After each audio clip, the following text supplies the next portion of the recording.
Bella, wow, great job in this. And Thank first you. of all, I just need to know, like, how Ratchet and Clank savvy were you before you even started this movie? I was pretty savvy, definitely savvy enough. My character's new, so I did a lot of, research thinking that it wasn't a new character, and I just had no idea. And then I'm like, oh my god, why are there so many articles on everybody but Cora? What is going on here? And then I put it together. But my brother played video games growing up, and I always just watched him play it because I always try to play, but my hand-eye coordination's just sucks balls. It's just really bad. So I wish it was good though. I really do. But I just like watching them. So is there any game that you like to play? Oh, Come on, yeah. there's gotta be some. Yeah. I'm good at Mortal Kombat because you can do a lot of button smashing, so it's fine if you don't have hand-eye coordination. In Grand Theft Auto, you can just run over people and it's not a bad thing in the game, so that one's pretty good for me too. Yeah, I hear you. Yeah, Yeah. those are fun. Yeah, I Good like stress those games. relievers. Yeah. Yeah, exactly. Now, when you're doing voiceover, do you find it as an actor a challenge because you're in that booth by yourself? Because you're so used to working off other people?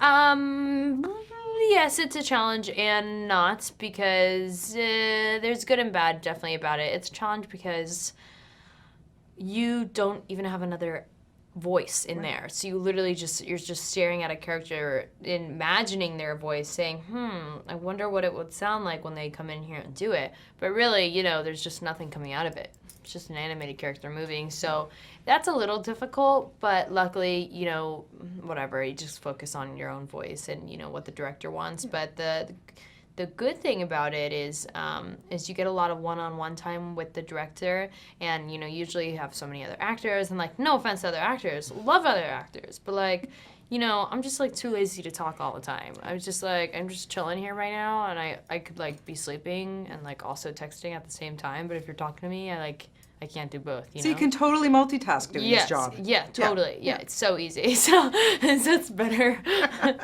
Now tell me a little bit about Cora, because she's pretty badass. She is a super badass. Yeah, it's one of the reasons why I really wanted to play her, is because she sticks up for herself. She always pushes Ratchet around. I think it's really funny. She's constantly telling him what to do.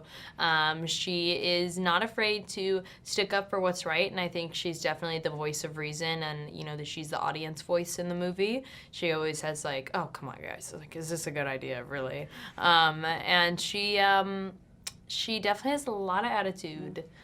Yeah, but that's okay. Yeah, she stands her I like ground. a woman with attitude. Absolutely. Yes, she stands her ground, and that's what she should be. What do you think the game was so popular? What is it about these characters? I think that, okay, well, besides the fact that Clank is really good and he's got the big green eyes, I think that Ratchet's character is really relatable because he's kind of like a mess. He's a little bit of a dorky mess, and he likes to do a bunch of stuff and then realize, oh no, I think I just made a big mistake. And I think that that's really relatable for a lot of people. And he's sweet, and he has a quote in the movie about saying, you don't have to be a hero to do all the good things. You just have to do the right ones. Exactly. Yeah, it's a good message, I think, for sure. What about the fan base for this too? Because you've done stuff before where, there's a lot of fans associated with things that you do, and people, are like, what? But this is huge. Yeah.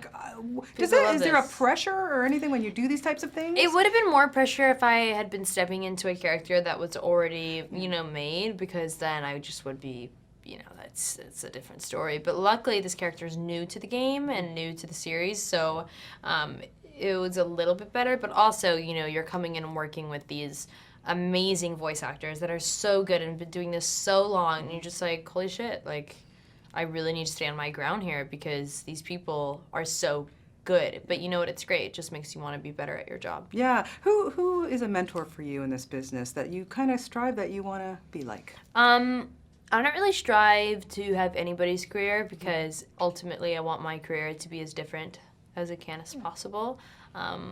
Because I'm different and weird, so it'd be cool if my career is like me too. But there's definitely a few people that I say, like Ben Affleck, the fact that he does so much charity work and he's so involved, but also he is a brilliant actor. I really appreciate him just as a human being. And then just career-wise, Emma Stone is so cute and bubbly and sweet, and I really like the character she plays.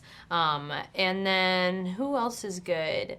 Hopefully you know, one day I'll be able to like win an Oscar or something. That would be. I think we're going to see you there. There should be, Amazing. well, with all the stuff that you're doing. How do you even choose? Like, I know you have a film coming out called Shovel Buddies that you just were promoting, and it's dark. Like, it's different. Very dark, yeah. What kind of, drew you to that one? I really, when I read the script, I was like, wow. You know, a big misconception is that teenagers are very young and simple-minded, and you know, they're easily manipulated and all this stuff, and they can't make their own decisions. But teenagers, you know, open your eyes, people. We're all mini adults. We're all working. We're all doing something. And in the script, you know, they show that, and they kind of show that these kids who you may think like teenagers are so like goody two-shoes or rebellious or whatever, but even while our characters are being technically rebellious, you know, they're still trying to make the right choice, even if they're making mistakes along the way. And the writing was just really good and natural, and there's a lot of cursing, and I talk like a sailor, so I was like, this is easy. Totally right up your alley. Yeah. Well, it sounds like you're making great choices. Lovely to talk to you. Thank you so And much. have fun with this one. It's a goodie. Thank you.